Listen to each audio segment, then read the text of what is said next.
নমস্কার, বাংলা স্পেয়ারে রাত্রি 9টায় আপনাদের ফের স্বাগত জানাচ্ছি। আজকে এই যে নেতাজি ইন্ডোর স্টেডিয়ামে একেবারে টৈটম্বুর ভর্তি একটা জনসভায় বা কর্মী সভায় আয়োজনের পিছনে উদ্দেশ্যটা কী ছিল? বিজেপি ভুতুরে ভোটার ঢোকাচ্ছে হরিয়ানা আর গুজরাট থেকে, সেই বার্তাটা দেওয়ার জন্য? আদৌ নয়। কারণ এই কথাটা 3 দিন আগে থেকেই মুখ্যমন্ত্রী বলতে শুরু করেছেন। এই কথার মধ্যে সেই অর্থে কোনো নতুনত্ব কিছু ছিল না। দেখুন, আমার সামান্য বুদ্ধিতে যেটুকু আমি এই গোটা আয়োজনটা দেখে বুঝতে পেরেছি, সেটা হলো এর পিছনে একটাই অঘোষিত উদ্দেশ্য ছিল।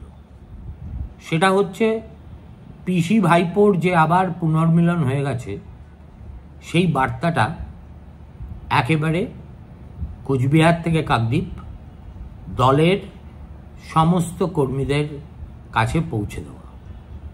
এখন এটার প্রয়োজন হয়েছিল কেন?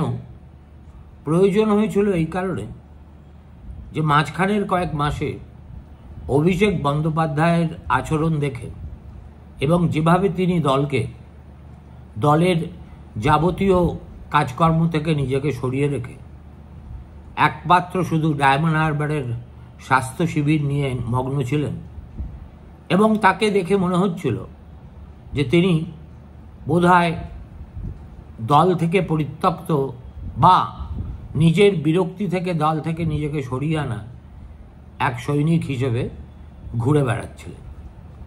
এবং তাকে ঘিরে নানা রকম জল্পনা আমরা শুনেছি। কেউ বলেছে তিনি শিন্ডে হতে চান, কেউ বলেছেন তিনি নিজেই নতুন দল গড়তে চান। সব মিলিয়ে পরিস্থিতি একদম ঘেঁটে হয়ে গিয়েছিল। এই পরিস্থিতিটা তৃণমূল কংগ্রেসের পক্ষে অস্বস্তিকর হয়েছিল এই কারণে যে মতবিরোধটা দেখা দিয়েছিল ব্যানার্জি পরিবারের অন্দরে। এটাই যদি মমতা বন্দ্যোপাধ্যায়ের সঙ্গে তৃণমূল কংগ্রেসের অন্য কারুর দ্বন্দ্বের কাহিনী হতো, তাহলে মমতা এত বড় একটা সভা ডেকে পুনর্মিলনের বার্তা শোনানোর কোনো তাগিদই অনুভব করতেন না। যেহেতু ব্যক্তিটির নাম অভিষেক বন্দ্যোপাধ্যায়, সম্পর্কে তার ভ্রাতুষ্পুত্র এবং দলে একটা খুব গুরুত্বপূর্ণ পদের অধিকারী, এবং তার চেয়েও বড় কথা, যেহেতু গত কয়েক বছরে তাকেই প্রধানত সংগঠন পরিচালনা করতে দেখা গেছে, সুতরাং তার সঙ্গে যদি পিসির মতানৈক্য হয়, তাহলে একটা দ্বিধাগ্রস্ত ভাব সংগঠনের ভিতরে থেকে যাবে। এই ভয় থেকেই আজকে পুনর্মিলনের বার্তা তৃণমূল কংগ্রেসের কর্মীদের শুনিয়ে দেওয়া হলো। এখন এই পুনর্মিলন যে একতরফাভাবে মমতার শর্তে হয়েছে, সেটাও তো আজকে পরিষ্কার। তার কারণ মমতা বন্দ্যোপাধ্যায় ছাড়া আর কারোর ছবি নেতাজি ইন্ডোর স্টেডিয়ামে আজ শোভা পায়নি। দলের মুখপাত্রর হিম্মত নেই যে আজকে তিনি সাংবাদিকদের ডেকে বলেন যে অভিষেক বন্দ্যোপাধ্যায়েরও একটা ছবি টাঙিয়ে রাখা উচিত ছিল। 2 নম্বর হচ্ছে, অভিষেক বন্দ্যোপাধ্যায় আজ যেসব কথা বলেছেন, দলের প্রতি তার আনুগত্য এবং মমতা বন্দ্যোপাধ্যায়ের প্রতি তার আনুগত্য ইত্যাদি, খুবই চড়া গলায় তিনি যেভাবে আত্মপক্ষ সমর্থন করেছেন, তার মধ্যে একটা পরিহাসের বিষাদের সুর ছিল বটে। কিন্তু হঠাৎ করে এই সব কথা বলার প্রয়োজন তিনি অনুভব করেছেন, কেননা তাকে নিয়ে বিভ্রান্তি ছিল চরমে। আজকে অভিষেক বন্দ্যোপাধ্যায়ের গলায় সেই পুরনো মেজাজ সম্পূর্ণ ফিরে না এলেও অনেকখানি যে ফিরে এসেছে তাতে তো কোনো সন্দেহ নেই। সবচেয়ে বড় কথা, তিনি আজকে বলে দিলেন 4র্থবার বিধানসভার ভোটের পরে মমতা বন্দ্যোপাধ্যায়ই হবেন রাজ্যের নতুন মুখ্যমন্ত্রী। এবং তিনি একথা বললেন যে তিনি নাকি বেঈমান নন, তাকে যদি গলা কেটে দেওয়া হয় তাহলেও তার সেই কাটা গলা থেকে মমতা ব্যানার্জির জিন্দাবাদ ছাড়া অন্য কোনো কথা বেরোবে না। দেখুন, এগুলো সবই হাইপারবোল, এগুলোর এমনিতে কোনো অর্থ হয় না। কিন্তু যদি প্রেক্ষাপটে ফেলে এই সব শব্দচয়নকে আপনি ব্যাখ্যা করেন, তাহলে আপনার মনে হবে যে প্রায়শ্চিত্ত করতে আসা একজন নেতা এই মঞ্চকে ব্যবহার করে এবং কর্মীদের সামনে তিনি যে গত 6 মাস ধরে উদ্ভ্রান্ত প্রতীকের মতো ঘুরে বেড়াচ্ছিলেন, সেটাতে যে তিনি জবনিকাপাত ঘটাচ্ছেন, তার একটা ক্লিয়ার কাট মেসেজ কর্মীদের কাছে পৌঁছে দেওয়া। দেখুন, অভিষেক বন্দ্যোপাধ্যায়কে যা সবক শেখানোর মমতা বন্দ্যোপাধ্যায় তা ইতিমধ্যেই শিখিয়ে দিয়েছেন। অর্থাৎ অনেক দিন ধরে তিনি অভিষেক বন্দ্যোপাধ্যায়কে ডানা মেলার সুযোগ দিয়েছিলেন এবং সেই সুযোগের সদ্ব্যবহার করার বদলে অভিষেক বন্দ্যোপাধ্যায় যে দলের ভিতরে একটা সমান্তরাল কর্তৃত্বের কেন্দ্র হিসেবে ধীরে ধীরে নিজেকে প্রতিষ্ঠিত করে ফেলেছিলেন, এই বিষয়টি মমতা বন্দ্যোপাধ্যায়ের একেবারেই পছন্দ হয়নি। তার ফলে যে তিনি সম্পূর্ণভাবে সংগঠনের হাল তার ভ্রাতুষ্পুত্রের হাতে ছেড়ে দিয়েছিলেন এবং সেই সংগঠন চলত ক্যামাক স্ট্রিটে ভ্রাতুষ্পুত্রের অফিস থেকে, হঠাৎ করে দেখা গেল মমতা বন্দ্যোপাধ্যায় সেই দায়িত্ব নিজের হাতে নিয়ে সর্বত্র বলে বেড়াচ্ছেন যে দলের শেষ কথা বলবো আমি যা বলবো দলে ঠিক তাই হবে, কোন স্ট্রিট থেকে বা কোন রাস্তা থেকে কি খবর এলো তাতে আপনাদের কর্ণপাত করার কোনো প্রয়োজন নেই। এই যে একটা অসম লড়াই, আমি জানি না এর থেকে অভিষেক বন্দ্যোপাধ্যায় আদৌ তার প্রয়োজনীয় শিক্ষা নিয়েছেন কিনা। যদি না নিয়ে থাকেন সেটা তার দুর্ভাগ্য, কেননা একটা জিনিস দ্ব্যর্থহীনভাবে প্রমাণ হয়ে গেছে যে তাকে ওই গ্যাস খাওয়ানোর জন্য কিছু নেতা দলের সেনাপতি হিসেবে আখ্যায়িত করলেও আসলে যে দলের একটাই সেনাপতি আছে, তার নাম মমতা বন্দ্যোপাধ্যায়, তার বাইরে তার জীবিতাবস্থায় দ্বিতীয় কাউকে তৃণমূল কংগ্রেস মানবে না, এটা গত 6 মাসে পরিষ্কার হয়ে গেছে। দেখা গেছে অভিষেক বন্দ্যোপাধ্যায়ের ঘনিষ্ঠ বলে যাদের পরিচিতি ছিল তাদের মধ্যে অনেকের ডানা ছেটে দেওয়া হয়েছে। অভিষেক বন্দ্যোপাধ্যায়ের ঘনিষ্ঠ বলে পরিচিত পুলিশ অফিসার, এমনকি আমলাদেরও বিভিন্ন জায়গা থেকে সরিয়ে দেওয়া হয়েছে এবং দলের নিয়ন্ত্রণ সম্পূর্ণভাবে নিজের হাতে এনে সুব্রত বক্সির মাধ্যমেই দল পরিচালনা করার পুরনো পন্থায় মমতা বন্দ্যোপাধ্যায় ফিরে গিয়েছিলেন। তাই বলে কি এই সমঝোতার বিনিময়ে অভিষেক বন্দ্যোপাধ্যায়ের ভাগ্যে কিছুই জোটেনি? আজকের এই যে সভা, সেই সভা থেকে কিন্তু সমঝোতারও দু একটি অভ্যর্থ ইঙ্গিত পাওয়া গেছে, যার থেকে মনে হয় অভিষেক বন্দ্যোপাধ্যায়ের 2-4টে ডিমান্ড মমতা বন্দ্যোপাধ্যায় কনসিড করেছেন। প্রথমেই আসা যাক আইপ্যাকের প্রসঙ্গে। আইপ্যাকে যে প্রশান্ত কিশোর নেই, প্রতীক জৈন নামক একজন ভদ্রলোক এই আইপ্যাক চালান, এটা তো তৃণমূল কংগ্রেসের লোকেদের কাছে কোনো নতুন কথা নয়। কিন্তু এই যে আইপ্যাককে কেন্দ্র করে দলের ভিতরে যে তীব্র অসন্তোষ মাথাচাড়া দিয়েছিল, সেটাকে দমানোর জন্যই মুখ্যমন্ত্রী এতদিন ধরে বলে আসছিলেন, নানাভাবে কার্যত উপহাস করে এই সংস্থাকে কখনো বলছিলেন প্যাক, কখনো বলছিলেন অন্য কোনো এজেন্সির লোকের কথা শোনার দরকার নেই, কখনো বলছেন, এমনকি ওই টেলিভিশন চ্যানেলে স্থাবক সভায়ও তিনি আইপ্যাকের প্রসঙ্গ উল্লেখ করে বলেছেন যে ওরা টাকা নেয়, কাজ করে, এর বাইরে তো ওদের কোনো ভূমিকা নেই, ওরা তো দলের সাবস্টিটিউট নয়।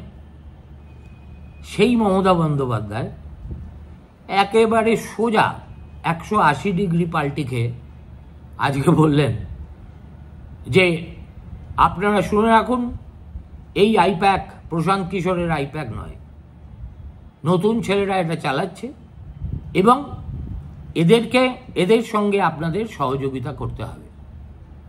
ইতিমধ্যে গঙ্গা যমুনা দিয়ে জল বয়ে গেছে অনেক। এই সুযোগে আইপ্যাক মুক্ত, ভারমুক্ত হয়ে সেই স্বাধীনতা উপভোগ করে অনেক তৃণমূল নেতা প্রকাশ্যেই আইপ্যাককে গালমন্দ করেছেন। মদন মিত্র তো সোজাসুজি আইপ্যাককে তোলাবাজ হিসেবে চিহ্নিত করে বসে আছেন।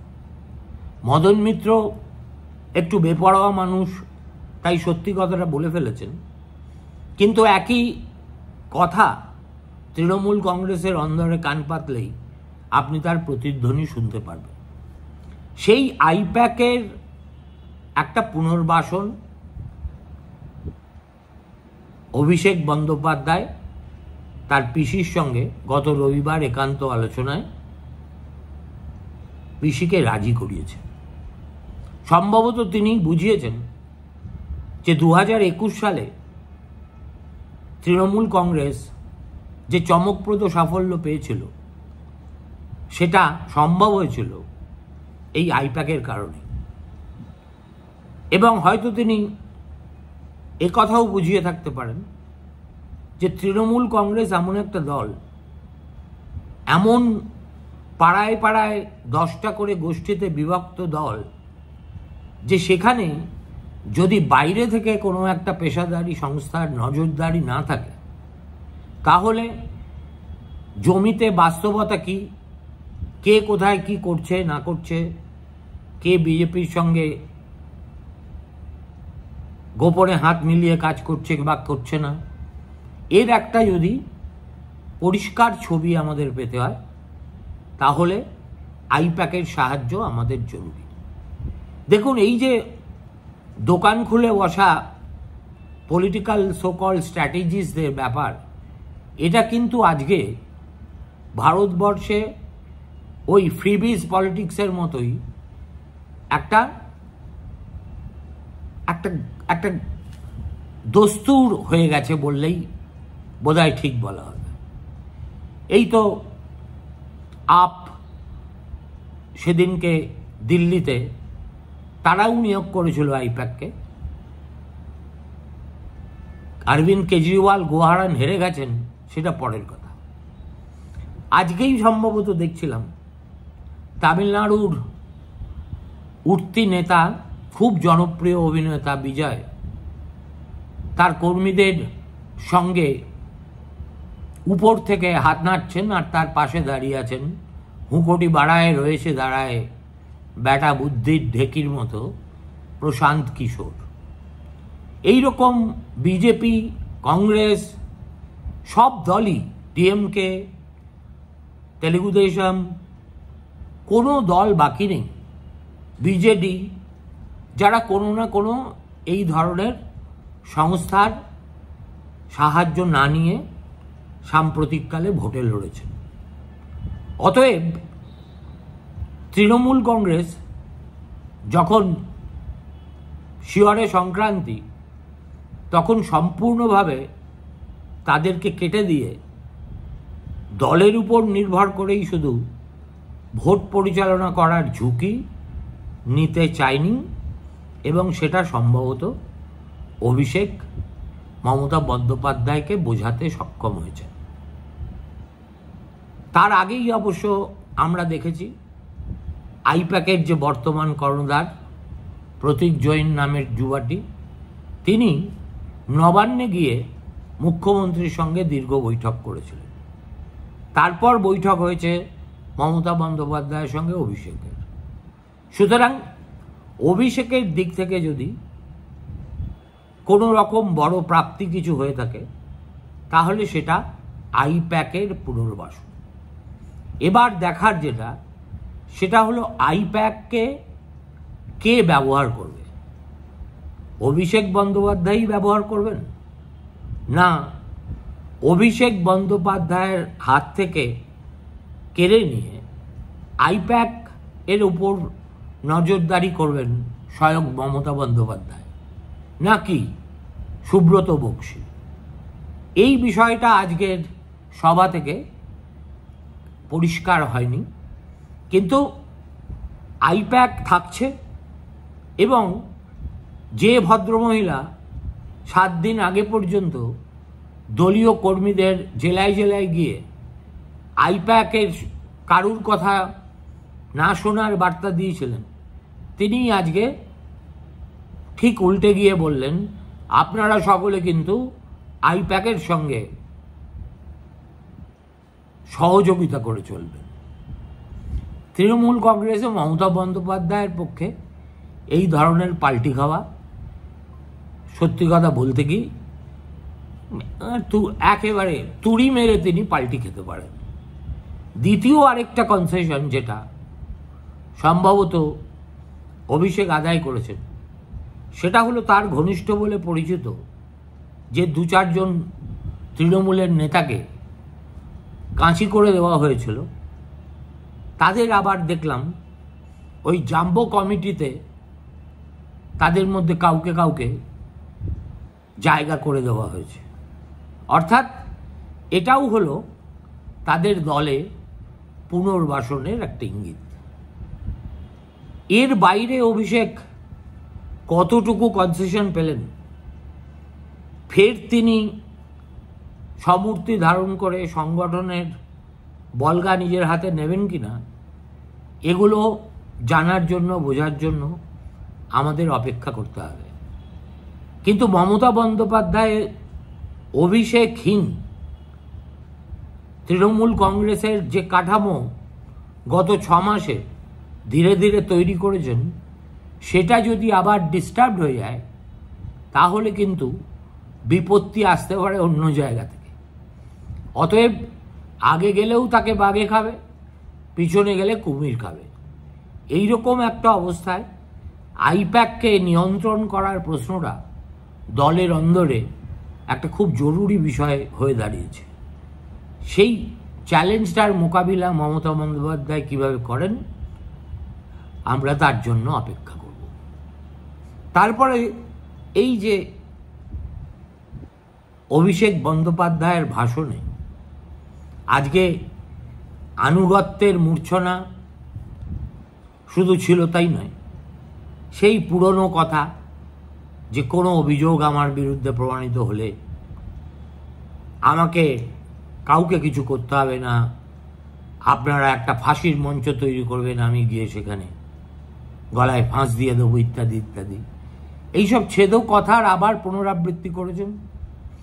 এবং সিবিআই এর যে 3rd সাপ্লিমেন্টারি চার্জশিটে তার নাম উল্লেখ করা নিয়ে ভাববাচ্ছে সিবিআই কথা বলছে, একথা বলে তাদের কটাক্ষ করেছেন।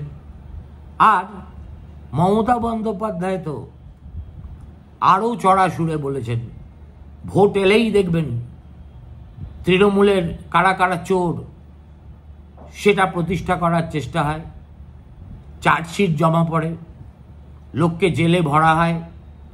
এত লোককে তো জেলে ভরলেন, কিন্তু একটা অভিযোগও প্রমাণ করতে পেরেছেন কি?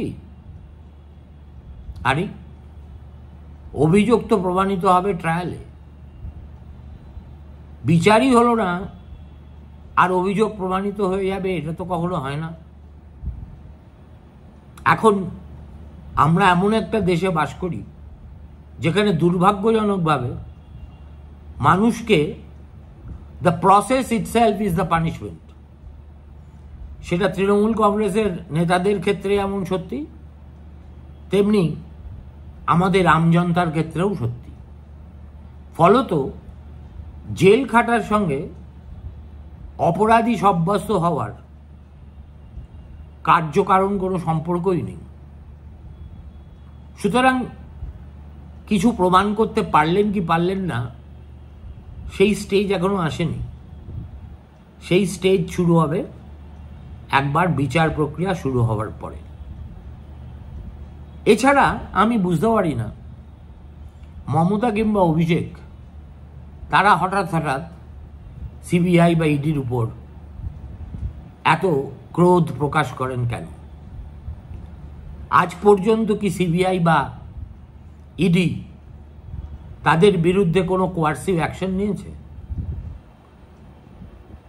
মমতা বন্দ্যোপাধ্যায়কে কি কোনো ব্যাপারে সিবিআই অথবা ইডি কখনো একটাও প্রশ্ন করেছে?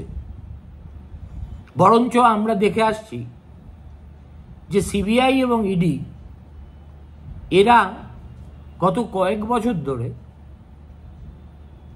কেন্দ্রের হ্যান্ডমেইডেন হিসেবে যতটা ব্যবহৃত হচ্ছে, প্রায় ততটাই বন্দ্যোপাধ্যায় পরিবারের লোকজনের রক্ষাকর্তা হিসেবেও তারা নিজেদের উজ্জ্বল ভাবমূর্তি প্রতিষ্ঠিত করে ফেলেছে। সুতরাং অহেতুক এদের খোঁচা দেওয়ার কি মানে হয় আমি তা বুঝতে পারি না।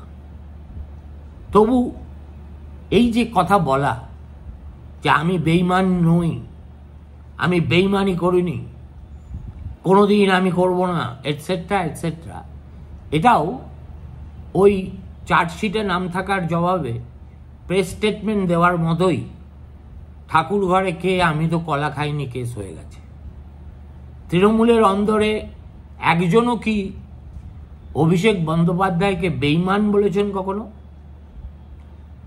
সত্যি কথা বলতে কি, অভিষেকের বিরুদ্ধে প্রকাশ্যে একজন তৃণমূল কংগ্রেসের নেতাও গত 6 মাসে কোনো প্রকাশ্য মন্তব্য করেননি।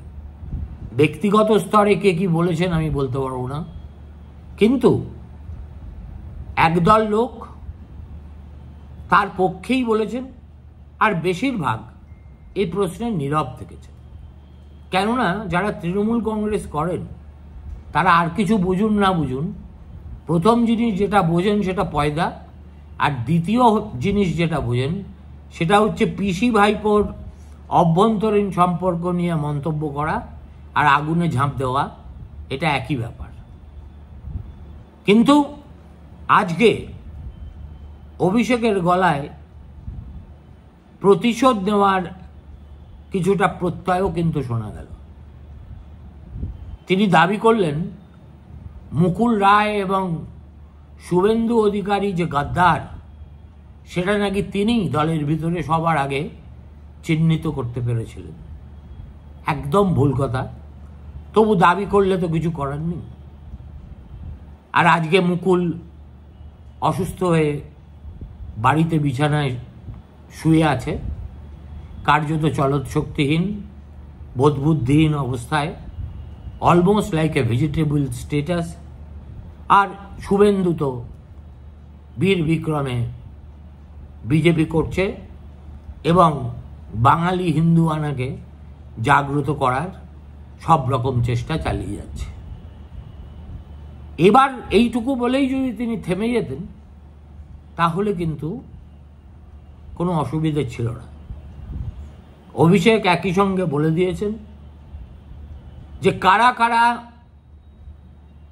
দলবিরোধী কাজ করছে তিনি জানেন, এবং সেখানে তিনি মুখপাত্র শব্দটিকে ব্যবহার করেছেন। অতএব অভিষেক নেই ভেবে এতদিন যারা বেজায় তুরীয় আনন্দে যা মুখে আসে তাই বলে যাচ্ছিলেন, তাদের এবার একটু ভয় পাওয়ার সময় এসেছে। অবশ্য সেটা আমার আপনার কাছে তার কোনো প্রাসঙ্গিকতা নেই, একান্তভাবেই তৃণমূল কংগ্রেসের নিজেদের ব্যাপার। আর সবশেষে আমি অবাক হয়ে গেলাম, এত জনসমর্থন, একদিকে মুসলমানদের 100% ভোট, অন্যদিকে হিন্দুদের একটা অংশের ভোট সব মিলিয়ে তো একটা উইনিং ইলেকট্রাল কম্বিনেশন, প্লাস লক্ষ্মীর ভাণ্ডার, কন্যাশ্রী এটসেট্রা, এতগুলো সমর্থনের স্তম্ভের উপর যে দলটা দাঁড়িয়ে আছে, তারা মাত্র 215টা সিট পেয়েই সন্তুষ্ট হবে একথা বলল কেন? আমি তো তৃণমূল কংগ্রেসের নেতা হলে পরিষ্কার দাবি করতাম এবার আমরা 275টা জিতব, এবং সেটাই আমাদের লক্ষ্য। একবার যদি গতবারই যত আসন পেয়েছিলেন ততগুলো আসনই এবারও রক্ষা করতে হবে, এটাই আপনাদের প্রত্যয় হয়, তাহলে ধরে নিতে হবে কোথাও ভিতরে ভিতরে আপনারা একটু ভয় পেয়েছেন, এবং সেই ভয়টা মমতা বন্দ্যোপাধ্যায়ের কথায় বার্তায় মাঝে মাঝেই বেরিয়ে আসছে। আমি ব্রাহ্মণ সন্তান, আমার বাড়িতে শিব মন্দির আছে, সেদিকে মাথা দিয়ে আমি ঘুমোই, অতএব কেউ আমার অনিষ্ট করতে পারবে না। আজকেও তিনি একেবারে অপ্রাসঙ্গিকভাবে এই খুব সম্প্রতি ঈদে 2 দিন ছুটি দেওয়া নিয়ে কর্পোরেশনের শিক্ষা বিভাগের সার্কুলারটি তুলে ধরে বললেন যে একজন অফিসার সেই কাজটি করেছে, তাকে আমরা একদম শাস্তি দিয়ে টাইট করে দিয়েছি। যে অফিসার এই কাজটি করেছেন আমি তাকে চিনি, তার মতো সৎ, নির্ভীক, পরিশ্রমী এবং কলকাতা কর্পোরেশনের অন্দরে যে সামান্য গুটিকতক অফিসার এখনো আছেন যাদেরকে সব কর্মচারী সম্মান করেন, এই ভদ্রলোক তাদের অন্যতম। তিনি খেয়ে দিয়ে কাজ নেই এরকম একটা সার্কুলার নিজের ক্ষমতা বলে জারি করে দিয়েছেন। এই গপ্প ফিরহাদ হাকিম দিদিমণিকে শোনাতে পারেন, তিনি বিশ্বাসও করতে পারেন, কিন্তু এই গপ্পই। কেননা অন্তরালের কাহিনীটা হলো কর্পোরেশনের যেসব হিন্দি এবং উর্দু স্কুল আছে তাদের শিক্ষকদের বেশিরভাগই উর্দুভাষী। তাদের ডেলিগেশন এসে কর্পোরেশনের কাছে বারে বারে অনুরোধ করেছে যে দেখুন, বিশ্বকর্মা পুজোর দিনের ছুটিটা আপনারা যদি ঈদের সঙ্গে জুড়ে দেন তাহলে একটু ভালো হয়। এবং সেই ডেলিগেশনের আর্জি মাফিক কর্পোরেশন এই সিদ্ধান্ত নিয়েছিল। যে মুহূর্তে সেটা বুমেরাং হয়ে ফিরে এলো, বিজেপির কানে পৌঁছলো এবং তারা এটাকে ইস্যু করতে চেষ্টা করলো, তখন অঙ্কুরেই সেটা বিনাশ করার জন্য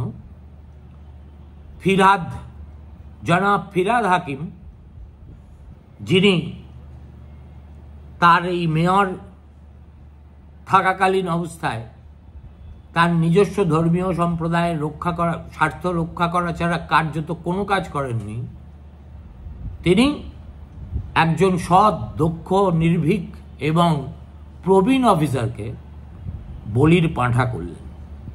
আর সে কথা মুখ্যমন্ত্রীকে নেতাজি ইন্ডোর স্টেডিয়ামের মঞ্চ থেকে বলতে হলো দলের কর্মীদের। অতএব কোথাও একটা মনে হচ্ছে একটা তিত্তির ভয়ের স্রোত মমতা বন্দ্যোপাধ্যায়ের ভিতর কাজ করছে। সেটা গুজরাটি বা হরিয়ানভিদের দলে দলে পশ্চিমবঙ্গে এসে ভোটদানের ব্যাপার নয়, এটা তার এই যে উদগ্র মুসলিম প্রীতি, তার প্রত্যুত্তরে হিন্দুরা সত্যিই তাদের মনোভাব বদলাচ্ছে কিনা, অর্থাৎ হিন্দু এবার হিন্দু হিসেবে ভোট দেবে কিনা, দিলেও তাদের কনসলিডেশনের লেভেলটা কি হবে, তা নিয়ে মমতা বন্দ্যোপাধ্যায় অবশ্যই চিন্তায় পড়েছেন। নইলে কথায় কথায় তার ব্রাহ্মণত্ব, শিব ঠাকুর, শিবরাত্রি এবং একজন নিরপরাধ কর্পোরেশনের অফিসারের প্রসঙ্গ অবতারণা করার কোনো প্রয়োজন তার হতো না। নমস্কার, শুভরাত্রি, ভালো থাকবেন।